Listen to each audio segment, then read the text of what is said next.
Non c'è nulla da fare, la storia si ripete. Ti basta avere fatto un viaggio nei libri di scuola per averne il sospetto. E non dovevi essere il più bravo o la più brava della classe, era evidente già dai primi capitoli. Non bisognerebbe dimenticare, ma è inutile, spesso lo facciamo, e forse la missione più importante di chi racconta è proprio questa: allenare la memoria per evitarci la caduta nei pericolosi tranelli della storia, per ricordarci, insomma, che non esiste un particolare talento nell'essere al riparo dagli eventi più rovinosi e che spesso ciò che è passato può tornare. Prendiamo la libertà, per esempio. Fa talmente parte del nostro vissuto che non riusciremmo a definirla in poche parole. La diamo per scontata, come il respiro. Ci appare granitica, resistente. E questo è di certo un bene, perché significa che ne abbiamo goduto per lungo tempo, che è un fatto assodato per la nostra vita. Ma ribaltiamo la questione e pensiamo a un mondo che ne sia totalmente privo. La verità è che in questo preciso istante, in diversi angoli del pianeta, esistono milioni di persone che farebbero di tutto per possederla. Ma noi restiamo in Italia e torniamo al fatidico 1938. Che cosa ha significato per i nostri nonni o per i nostri genitori vivere in un paese non libero? Ci sono tante risposte possibili. Facendo delle ricerche ho trovato l'esempio di cosa volesse dire paese non libero su un documento approvato nell'ottobre di quell'anno dal Gran Consiglio del Fascismo, un documento chiamato Dichiarazione sulla razza. Vi leggo un piccolo estratto. Il Gran Consiglio del Fascismo stabilisce il divieto di matrimoni di italiani e italiane con elementi appartenenti alle razze camita, semita e altre razze non ariane. E vi si trovano frasi come: dovranno essere rafforzate le misure contro chi attenta al prestigio della razza nei territori dell'impero. C'è stato un tempo non lontano in cui l'Italia era un paese in cui dovevi chiedere il permesso per sposarti con chi volevi. E io questa cosa non riesco proprio a immaginarla, mi sembra davvero incredibile. Ma ancora più incredibile è che questo era solo l'inizio.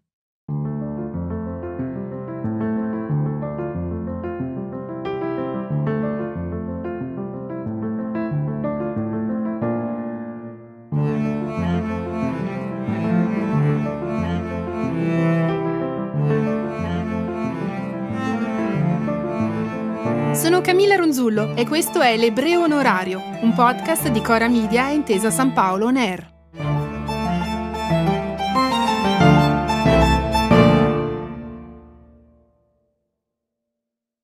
Per meglio capire come si traducevano dal lato pratico le assurde leggi fasciste, voglio salire di nuovo su una nave, come nella scorsa puntata. È il 19 ottobre del 1938 e ci troviamo al porto di Genova, a bordo del transatlantico Rex che sta per salpare per New York. Anche se non lo sapete, vi è già capitato di trovarvi di fronte a questa imbarcazione, o meglio, a una sua rappresentazione. Il Rex, infatti, è quella grande nave che compare nel film Amarcord di Federico Fellini, come una visione notturna, una sagoma immensa su un mare nero luccicante. Il Rex non era soltanto una nave, ma l'orgoglio della Regia Marina e un sogno per chi lo guardava. Proprio come per i personaggi del film di Fellini che lo osservano passare in una specie di euforia mistica, piena di stupore e di meraviglia. Anche quella sera a Genova il Rex trasportava dei sogni. Nell'elegante prima classe, infatti, l'atmosfera sembrava tutto sommato spensierata. Tra i passeggeri diretti a New York c'era anche l'attore Aldo Fabrizi con la moglie Beatrice Rocchi, una cantante di varietà molto nota in quegli anni, conosciuta come Reginella. Il centinaio di passeggeri era composto prevalentemente da italiani e americani, tutti con il loro seguito di bauli. Fra di loro c'era un passeggero che ci interessa particolarmente. Si chiama Antonello Gerbi. Gerbi lavorava alla Comit, la banca diretta da Raffaele Mattioli, e la sua meta non era New York, ma Lima, in Perù. Ma perché Gerbi stava andando in un paese così lontano? C'era lo zampino di Raffaele Mattioli, il suo capo.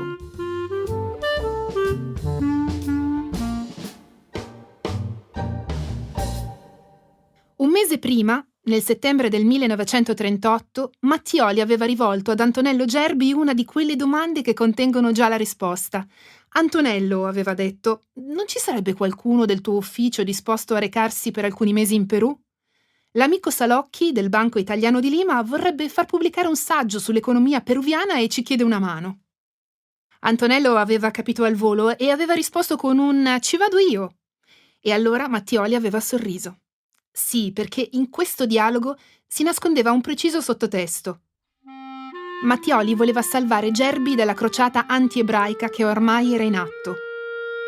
Voleva salvarlo mandandolo lontano dall'Italia, il più lontano possibile. E Gerbi aveva afferrato al volo quella mano tesa.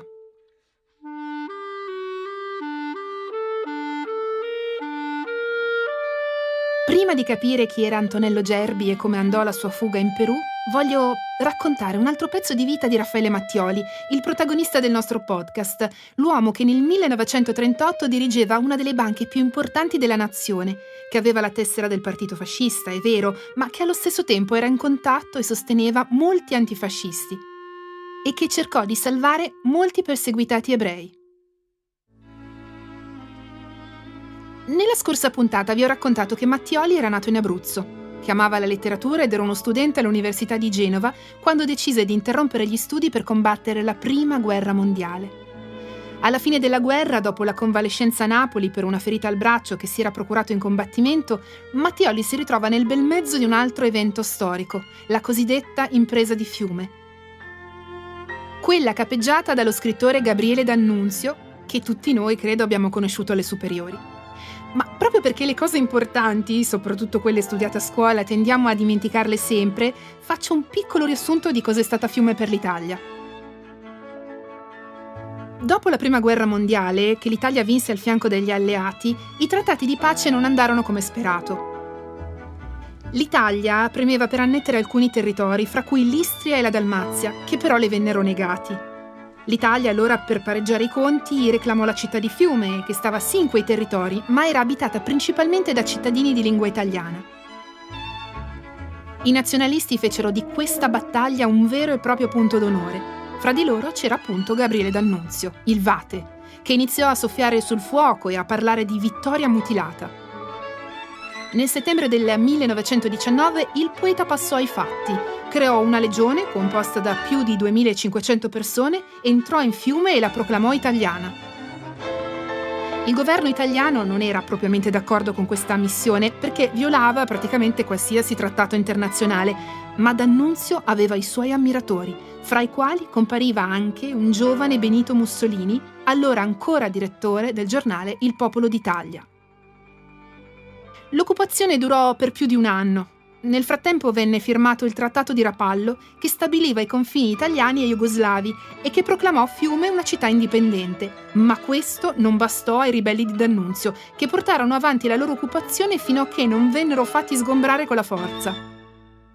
La discussione su Fiume polarizzò l'opinione pubblica italiana e fece presa anche sul giovane Raffaele Mattioli. Ecco, torniamo proprio a lui, siamo ancora nel 1919. Lo immagino mentre legge i titoli del giornale sulla vittoria mutilata, discute con amici, intellettuali sulla questione Fiume e resta affascinato, come tanti, dalle parole di D'Annunzio. Mattioli apprezza l'attivismo e l'anticonformismo politico dello scrittore, che fra l'altro è abruzzese come lui. Forse il fatto di appartenere alla sua stessa terra gli fa sentire una vicinanza un po' speciale, diciamo così. Insomma, quello che succede è che anche il giovane Raffaele si fa trascinare da quella specie di euforia collettiva e così partecipa all'impresa svolgendo le funzioni di addetto stampa di D'Annunzio, senza però diventarne mai legionario. Quel mondo lì, però, quel linguaggio e quelle azioni non fanno proprio per lui, infatti si stufa in fretta. Dopo aver passato qualche mese accanto al comandante e aver fatto indigestione di camicie nere, Mattioli guarisce dall'attrazione per la retorica d'annunziana, ormai diventata pericolosamente fascista. Sì, perché l'impresa d'annunziana viene ricordata anche per essere una sorta di prova generale del fascismo.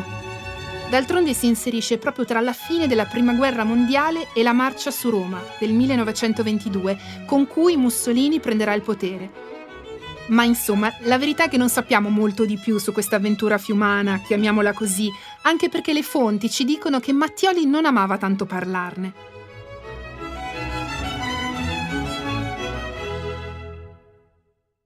Mattioli lascia Fiume e l'esercito il 24 gennaio del 1920, mettendo così fine al capitolo bellico della sua vita. Mi chiedo se ciò che stava succedendo in quel momento, nella sua sfera sentimentale, chiamiamola così, abbia avuto un peso in quella decisione. Infatti, gli era successa una cosa che non vi ho detto, una cosa bella e delicata. Si era innamorato. Nell'estate del 1919, quindi poco prima della vicenda di Fiume e D'Annunzio, Mattioli aveva incontrato una ragazza a Trieste.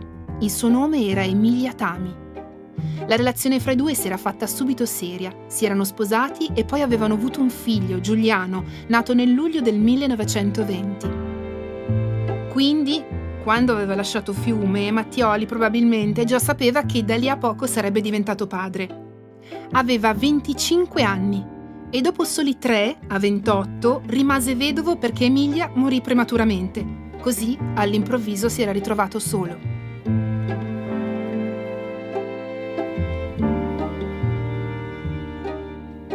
Mentre Mattioli si trovava con D'Annunzio a Fiume, Antonello Gerbi era ancora un ragazzo che frequentava il liceo Bercé di Milano. Gerbi, infatti, era nato nel 1904 da una famiglia borghese ed era cresciuto tra Roma e il capoluogo lombardo. Entrambi i genitori, Edmo e Iginia, erano ebrei e la famiglia era molto vicina all'ambiente socialista. Olga Levi, la sorella della mamma, aveva sposato il deputato Claudio Treves, direttore del quotidiano La Giustizia. Mi immagino il giovane Antonello, capelli castani e grandi occhi verdi, studiare tanto e sognare in grande. Immagino anche che non amasse tanto perdere tempo, infatti esordisce nella scrittura a soli 19 anni, scrivendo recensioni letterarie e teatrali molto apprezzate sul giornale dello zio acquisito. Qui trovo un particolare che adoro.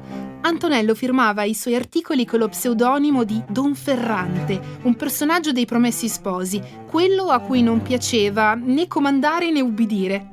Mi sembra proprio uno di quei vezzi che si possono avere solo quando si è molto giovani, quando insomma si vuole a tutti i costi essere unici e speciali. Sempre nell'ambiente del giornale La Giustizia, Gerbi aveva conosciuto il leader dei socialisti riformisti Filippo Turati e la sua compagna Anna Kulishov.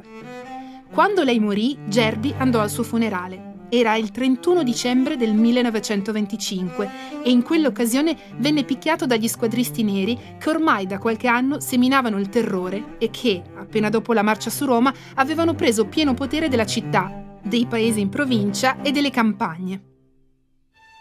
Tenete presente che un anno prima, nel 1924, gli squadristi avevano assassinato il deputato socialista Giacomo Matteotti, pochi giorni dopo la sua invettiva antifascista di fronte a tutti i colleghi della Camera. Le sue ultime parole furono: «Io il mio discorso l'ho fatto, ora voi preparate il discorso funebre per me». Un messaggio spaventosamente lucido. Il regime fascista era oramai nel pieno della sua realizzazione più opprimente e violenta.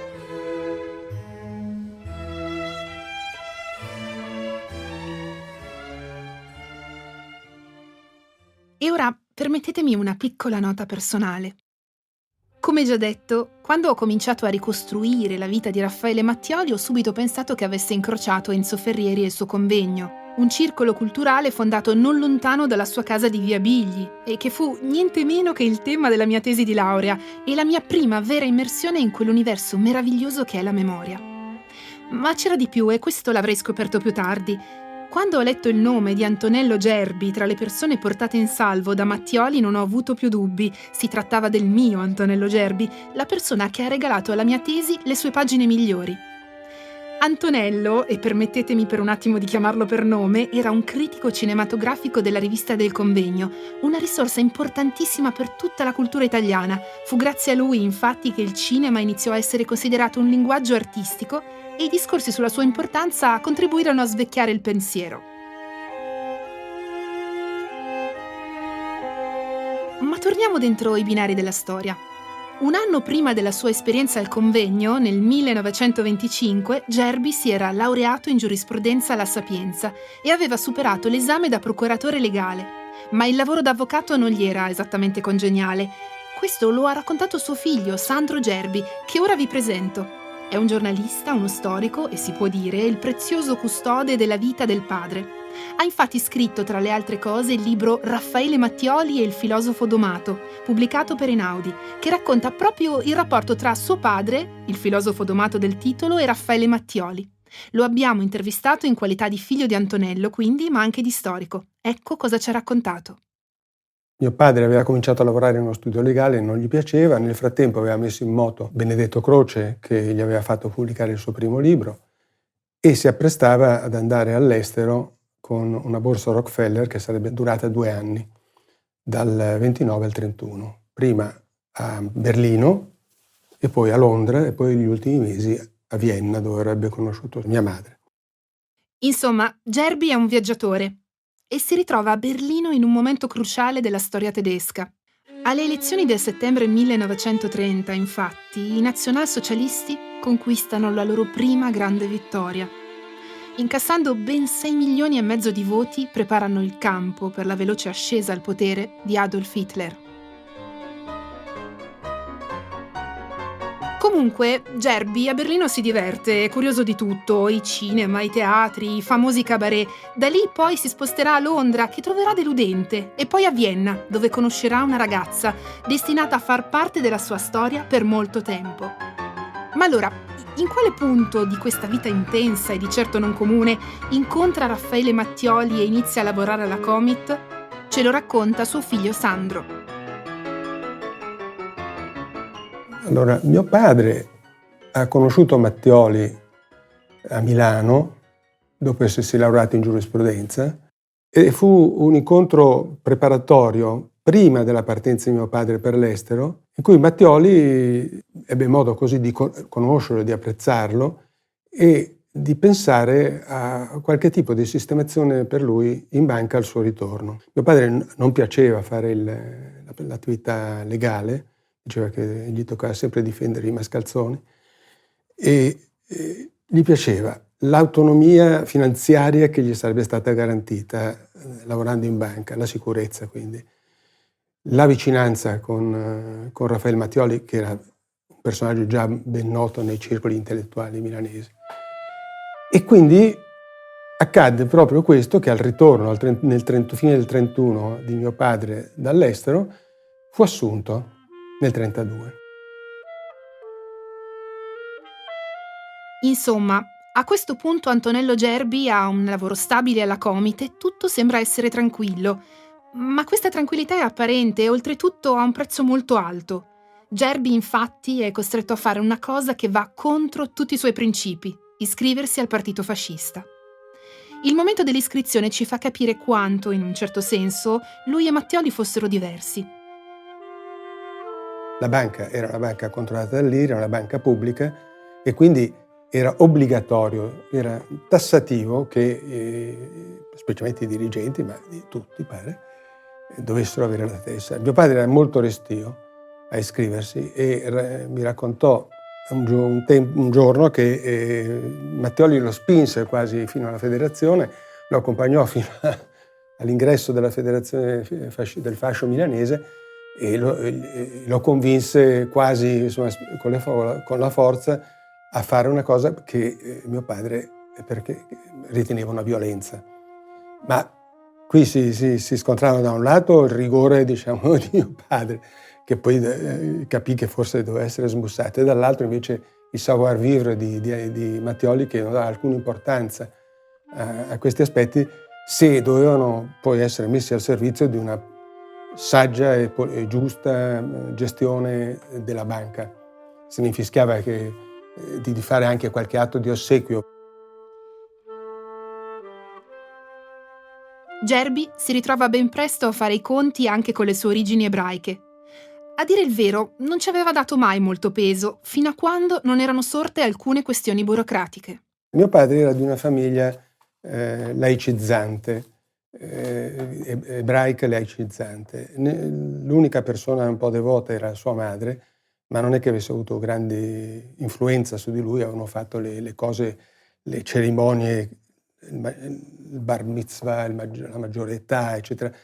Accadde però che nel 30 il regime fascista fece approvare una legge che seguiva il concordato del 29, era un modo per sottomettere e controllare la minoranza ebraica. Non era una forma di antisemitismo quella legge a quel momento, però c'erano delle persone lungimiranti che capivano che poteva essere uno strumento molto pericoloso in mano al regime nel caso che si fosse sorta una tendenza di carattere antisemitico che Mussolini a quell'epoca negava naturalmente.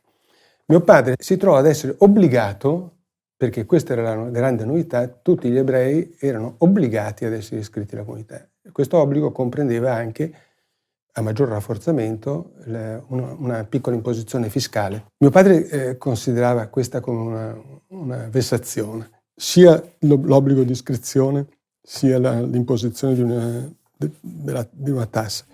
Però per non sottomettersi a questa norma c'era solo un modo: andare da un notaio, fare un atto notorio per l'appunto e portarlo al rabbino e disiscriversi dalla comunità.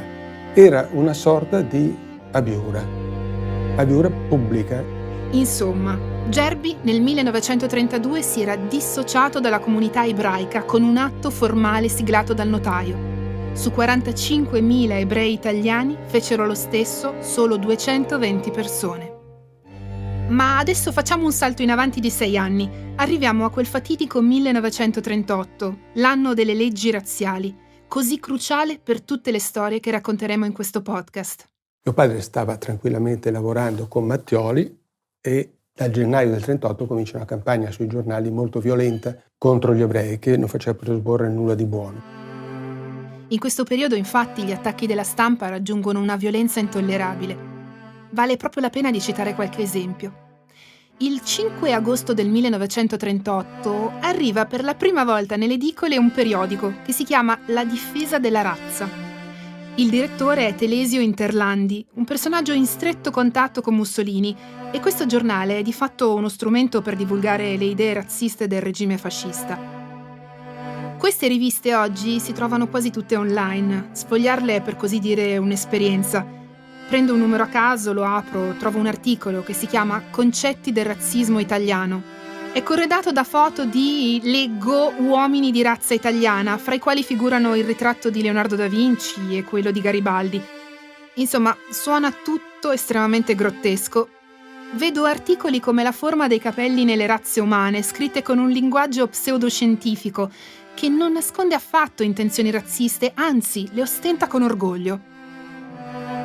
Nel primo numero di questa rivista viene riportato un manifesto che era già stato pubblicato qualche mese prima. Si tratta del Manifesto degli scienziati razzisti, sottoscritto da ben 180 scienziati vicini al regime, dove viene teorizzata per la prima volta in modo sistematico l'esistenza di una pura razza italiana.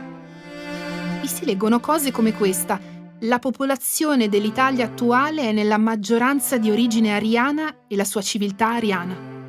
Scorro tutti i punti di questo manifesto, finché non arrivo all'ultimo, al numero 10, che dice così: è tempo che gli italiani si proclamino francamente razzisti. Tutta l'opera che finora ha fatto il regime in Italia è in fondo del razzismo. Questa frase, vi confesso che crea nella mia testa un vero e proprio cortocircuito, perché in un primo momento mi sembra un'accusa al regime, ma riflettendoci un attimo mi appare per quello che è: un fiero proclama. Insomma, nel settembre di quel 1938 la campagna del regime aveva raggiunto il suo culmine e cominciarono ad arrivare i primi provvedimenti restrittivi: espulsione entro 6 mesi degli ebrei stranieri, allontanamento di insegnanti e allievi ebrei dalle scuole pubbliche e, per le banche di interesse nazionale come la Comit, divieto di avere impiegati ebrei. In altre parole, i dipendenti di origine ebraica andavano tutti licenziati. Quello che stava accadendo era così folle che c'era chi si ostinava a credere che non stesse succedendo davvero. E fra questi c'era proprio Antonello Gerbi che, come molti ebrei inseriti da secoli nel contesto sociale italiano, era fermamente convinto che il fascismo non avrebbe mai potuto diventare antisemita.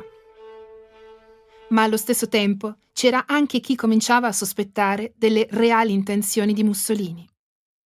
Mio padre, nella posizione in cui era, accesso alla stampa estera, per esempio, per motivi professionali e altro, avrebbe dovuto e potuto rendersi conto che la cosa sta diventando seria e pericolosa, ma lui non si capacitava che in Italia, dove gli ebrei non erano mai stati perseguitati, dove i ghetti erano stati chiusi a Roma, eccetera, non pensava assolutamente che potesse succedere quello che poi successe.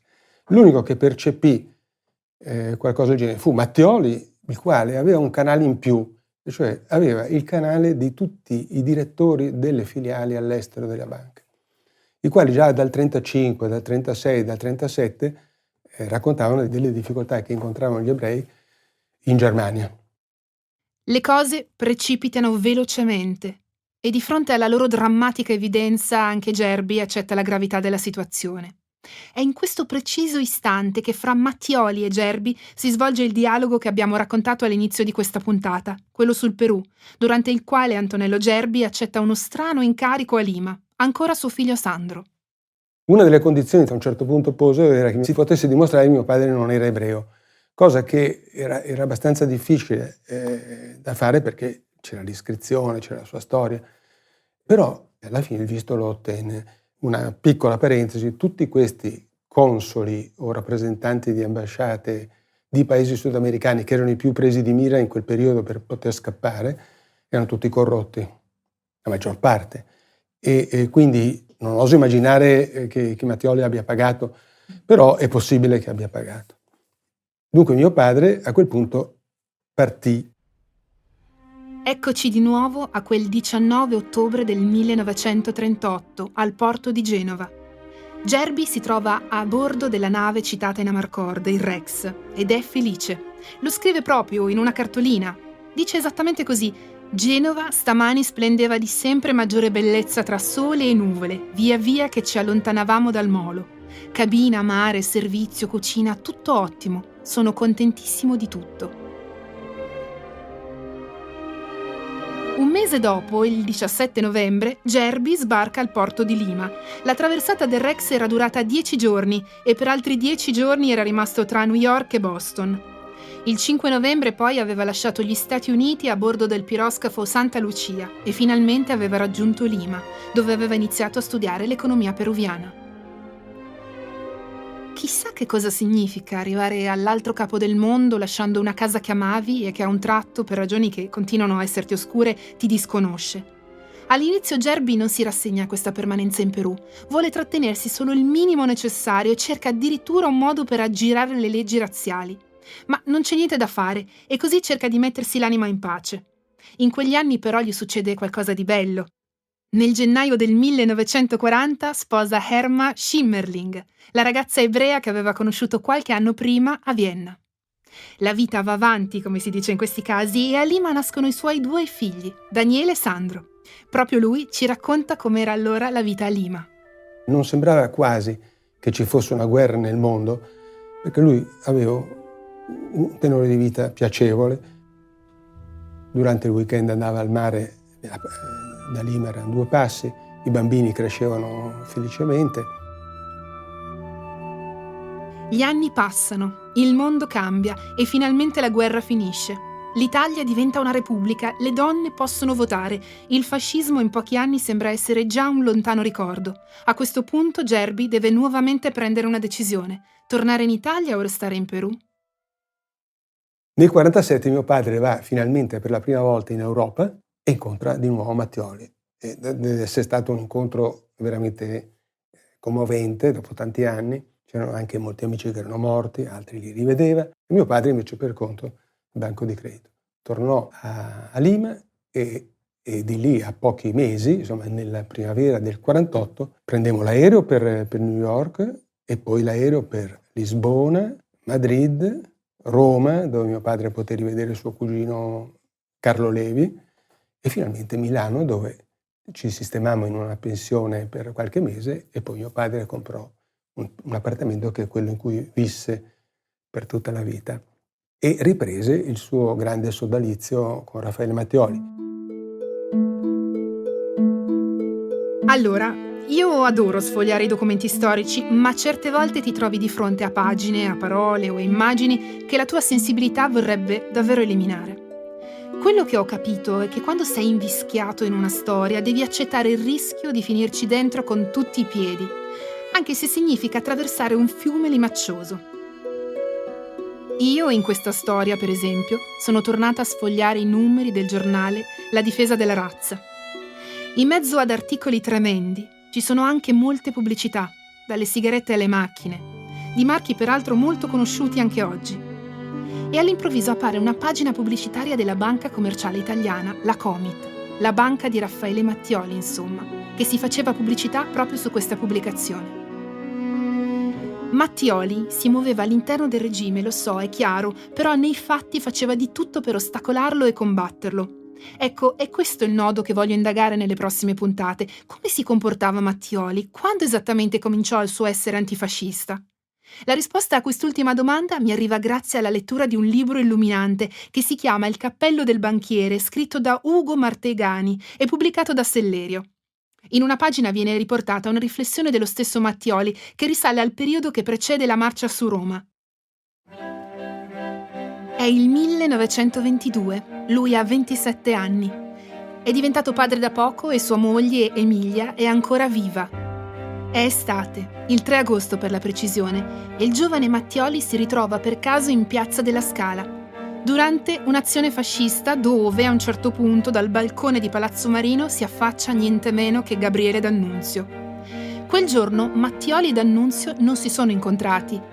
Non sappiamo nemmeno se i loro sguardi si siano più o meno incrociati, ma sappiamo che Mattioli non apprezzò per niente quella manifestazione e nemmeno il discorso del poeta. Da quel momento mi piace pensare che avvenne in lui una specie di epifania che mise in moto le azioni che sarebbero venute un decennio più tardi. Ecco quello che annotò Mattioli. Io ero tra coloro che non ritenevano che tutto quel sobbuglio potesse sfociare nella marcia su Roma, ma assistendo a una grossa manifestazione di camicie nere, fui assalito da una sensazione di solitudine. Ormai sapevo che ognuno di noi lontani dal fascismo, era singolarmente solo. L'unico conforto a quella solitudine fu di lavorare con gli occhi aperti e la mente sveglia.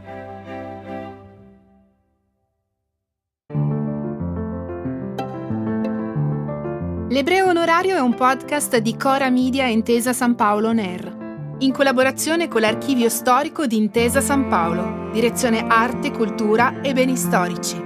È stato scritto insieme a Ilaria Orru e Cesare Martinetti. Le registrazioni, l'editing e il sound design sono di Francesco Ferrari per Frigo Studio. L'editing delle interviste è di Francesca Bottenghi. I fonici in presa diretta sono Francesco Cego e Davide De Benedetti. La producer è Anna Nenna, la cura editoriale è di Sara Poma.